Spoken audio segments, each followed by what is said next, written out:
वाकई बहुत पेनफुल।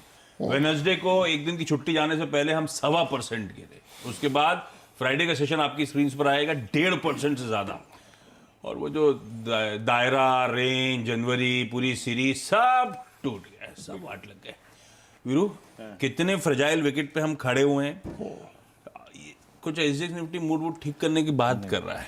मैं कौन से लेवल्स को नोट डाउन करूं, कहां तक की तेजी कमजोर, मतलब सेल ऑफ की तैयारी कर रही होगी, कहां पे जाके कन्विक्शन बढ़ेगा आप लोगों का कि अब थोड़ा मूड मॉल शायद रिवर्सल हो रहा है, कौन से लेवल्स वॉच आउट करने? देखिए वही जो शुक्रवार को बेस बन था 847.71, हाँ। ये हमारा पिछले 3 महीने की सीरीज का बेस था। ये था हमारा 20 वीक एक्सपोनेंशियल मूविंग एवरेज, ठीक है, जो हमने नहीं तोड़ा था नवंबर में भी, दिसंबर में भी और जनवरी में भी।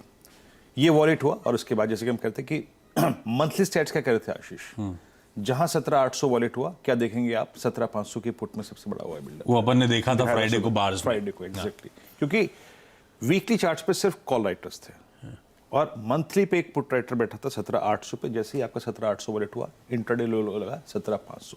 क्या था 17,500? 17,500 था आपका मंथली का पुट राइटर का बेस, और वो था exactly 200 day exponential moving average. लेकिन एक एवरेज जब एक बार वॉलेट हो जाता है तो वो अपनी गरिमा, जो इंपॉर्टेंस होती है, वो खो देता है, याद रखिएगा। तो आपने वो 200 डे में तोड़ दिया एक बार के लिए। आज के लिए क्या, ठीक है, लेवल वही रहेगा 840,771। जब तक वो रीगेन नहीं होगा स्टेबिलिटी नहीं आएगी, ठीक है, पहली बात तो आशीष ऑन द हायर साइड, ठीक है, क्योंकि हम एसजीएक्स निफ्टी में एक पुल बैक देख रहे हैं। पहले देखते हैं कि एफआईएस ने क्या किया आशीष। ह्यूज सेलिंग, जिसे कहते हैं, एक तो होता है बेचना, तहजीब से बेचना, और एक होता है, अगर आप देखें, इतनी बेदर्दी से 6,000 करोड़ रुपए की सेलिंग। इंडेक्स 3,100 करोड़ रुपए का 26,000 कॉन्ट्रैक्ट शॉर्ट किए, स्टॉक फ्यूचर 1,303 करोड़ का बेचा, 40,000 कॉन्ट्रैक्ट शॉर्ट किए, और उनका डेटा कॉल का देख के लगता है कि अपसाइड रेस्ट्रिक्टेड है, क्योंकि 2 लाख कॉल बेच के 2 लाख कॉल खरीदी, रेस्ट्रिक्टेड अपसाइड, और लगभग 1,91,000 पुट लॉन्ग, और उसके अगेंस्ट लगभग 1,34,000 पुट शॉर्ट। तो अभी मेरे को कोई ऐसे साइंस ऑफ रिलीफ दिखाई नहीं दे रहे आशीष, ठीक है। बाकी अदानी ग्रुप के स्टॉक्स और बैंकिंग स्टॉक्स तय करेंगे, लेकिन करें क्या?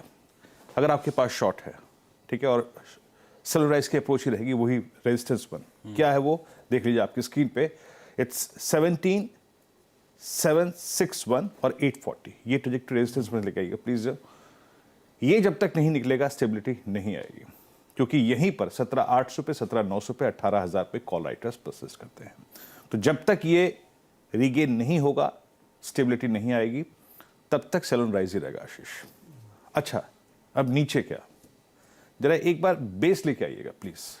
रेजिस्टेंस पर निकला तो रेजिस्टेंस 2 मिल जाएगा आपको, इसको रखिएगा स्क्रीन पे। 17,488 क्या है, ये मोर और लेस अगर आप देखें आपका वो मंथली पुट राइटर का जोन है और 200 डेमा का जोन है, और फ्राइडे के लो भी वहीं के आसपास। हाँ, और एक और चीज रखिएगा 408 क्या है। इस बजट वीक के लिए, आज के सेशन के लिए, कल के सेशन के लिए, यही वो लास्ट लेवल है जो डेली और वीकली चार्ट्स पे इंपॉर्टेंस रखता है। क्यों? ये हमारी जुलाई, अगस्त, सितंबर, अक्टूबर, नवंबर, दिसंबर, जनवरी और फरवरी, लगभग 8 सीरीज का एक क्लस्टर है, that is 100 week exponential moving average. आखिरी कोई लेवल बहुत शॉर्ट टर्म प्रोस्पेक्टिव से, मतलब 500-700 पॉइंट के दायरे में अगर कोई आता है तो यही है। सो आपकी जब शॉर्ट ट्रेड है तो प्लीज उसको 408 पे एक बार चेक कीजिएगा, क्योंकि ये अगर वॉलेट होगा तो फिर मंथली पे पुट राइटर सिर्फ 17,200 पे बैठा हुआ है, इसलिए कर रहा हूं मैं आपको। तो आपके शॉर्ट ट्रेड्स को चेक करना है 488-408 की ट्रेजेक्टरी में। वीकनेस परसिस्ट करेगी 761-840 के नीचे, ठीक है, और स्ट्रेंथ अगर आनी है तो वो 840 के ऊपर ही आएगी, या फिर जो 408 का लेवल है ना, ये कोई पुल बैक जनरेट कर सकता है। तो 408 इस हफ्ते के लिए, इस बजट वीक के लिए सबसे इंपॉर्टेंट मेक और ब्रेक लेवल है। रही बात निफ्टी बैंक की, जनाब यहाँ तो पेन है ही, और एक्सट्रीम पेन था, लेकिन अभी तक इसने एक ट्रेजेक्टरी नहीं छुई है। निफ्टी क्या छू के आ गया, 200 डे एक्सपोनेंशियल मूविंग एवरेज इसने नहीं छुआ अभी, वो है 37,700 पर। एक याद रखिएगा बात, 41,500, 41,000, 40,500 सब पे बहुत जोरदार कॉल राइटिंग हुई है। जरा प्लीज पिरामिड्स लेके आइएगा बैंक निफ्टी के, एक बार उस पिरामिड्स को देखिए आशीष।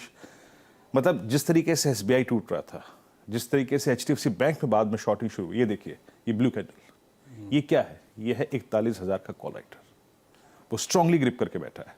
तो एक बात याद रखिएगा, लेवल्स लिखाइए स्क्रीन पे प्लीज। स्क्रीन पर जो पहला रेजिस्टेंस लेवल है वो है 4671 और 4890, आपके पास शॉर्ट है या फिर शॉर्ट करने का सुबह मन है, इस लेवल को गार्ड कीजिए, मतलब इसके ऊपर स्टॉप लॉस लगाइए और शॉर्ट की अप्रोच रहेगी जब तक ये है आशीष। ये निकलता है तो न्यूट्रल हो जाइए या फिर बाय कर दीजिएगा, क्योंकि उस वक्त एक ट्रेजेक्टरी ऊपर की तरफ 41, 110 और 410 आ सकती है। 410 क्या है? ये वही लेवल है जहां से शुक्रवार को ब्रेकडाउन शुरू हुआ था। दैट इज 100 डे एक्सपोनेंशियल, शुक्रवार का हाई हमारा यही था। 100 डे एक्सपोनेंशियल मूविंग एवरेज। और नीचे याद रखिएगा, अपने शॉर्ट ट्रेड्स को चेक करने के लिए क्या इंपॉर्टेंट है, ये क्या है? 39,710, 39,590, ये है 200 day exponential moving average for bank Nifty. दोनों ही इंडस्ट्रीज के लिए, उधर 761, 840 और इधर लगभग आप समझ लीजिएगा कि 671, 890। ये वो लेवल्स हैं जो थोड़ी सी स्टेबिलिटी लेके आ सकते हैं आशीष। वही साहब, लेकिन इस हफ्ते के लिए ना 408 100 वीक एक्सपोनेंशियल मूविंग एवरेज पूरे मार्केट के लिए सबसे महत्वपूर्ण लेवल रहेगा। 17,200 का बार फ्राइडे को थोड़ा बढ़ भी गया है, बढ़ गया। है ना? चलिए भाई, ये है ब्यूटीफुल तरीके